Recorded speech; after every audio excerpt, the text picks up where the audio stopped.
السلام علیکم ورحمۃ اللہ وبرکاتہ۔ تمام سنی بھائیوں کو السلام علیکم ورحمۃ اللہ وبرکاتہ۔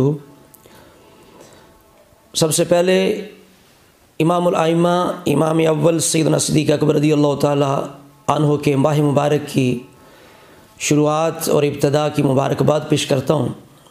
دعا کرتے ہیں اللہ تبارک و تعالی صدیق اکبر رضی اللہ تعالیٰ عنہ کے صدقے ہمیں بھی صدق کی دولت عطا فرمائے۔ میں دوبارہ تمام خطباء و واعظین اہل سنت کی خدمت میں گزارش کر رہا ہوں بندہ ناچیز کہ آپ پوری سے پوری توجہ سیدنا صدیق اکبر رضی اللہ تعالیٰ عنہ کی فضیلت کا مسئلہ جو ہے اس پر دیں۔ اور یہ سچ ہے کہ اگر صرف سیدنا صدیق اکبر رضی اللہ تعالیٰ عنہ کی فضیلت ہی بیان ہوتی رہے تو تفضیلیت اور افضیت اپنی موت آپ ہی مر جائے۔ اور خاص کر مولا مرتضیٰ شیر خدا مشکل کشا رضی اللہ تعالیٰ عنہ، آپ کے جو ارشادات ہیں، اقوال ہیں، بیان ہیں، اگر انہیں بار بار بیان کیا جائے اور عوام کے سامنے انہیں لایا جائے اور جو ائمہ حضرات ہیں وہ اپنے جو بچے آتے ہیں پڑھنے کے لیے انہیں وہ یاد کروائیں تو میں سمجھتا ہوں کہ چند سالوں بعد رافضیت جو ہے نا وہ دوبارہ سے تہ خانے کے اندر چلی جائے۔ دوسرا مسئلہ فدق ہے، یہ بڑا اہم مسئلہ ہے۔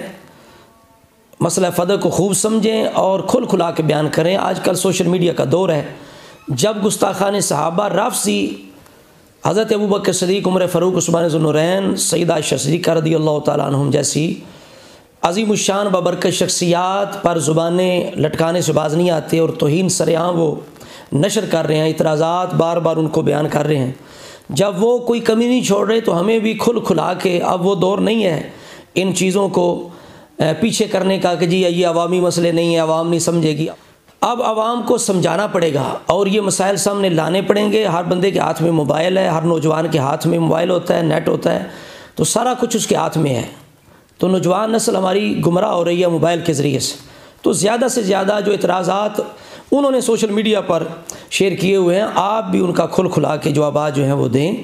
اور اس مہینے کے اندر بار بار عرض کر رہا ہوں کہ افضلیت سیدنا صدیق اکبر اور مسئلہ فدق کو خوب سمجھ کے، خوب تیاری کر کے بار بار یہ پورا مہینہ جو ہے پوری محنت کے ساتھ اس پہ کام کریں۔ اللہ تعالی ہم سب کو نبی رحمت صلی اللہ تعالیٰ علیہ وسلم کی آل اصحاب کی پکی غلامی محبت عطا فرمائے اور یہ جو طریقہ اہل سنت ہے اسی پہ قائم فرمائے۔ اللہم ثبتنا علی معتقدات اہل سنت والجماعہ وامتنا فی زمرتہم واحشرنا معہم۔ السلام علیکم ورحمۃ اللہ وبرکاتہ۔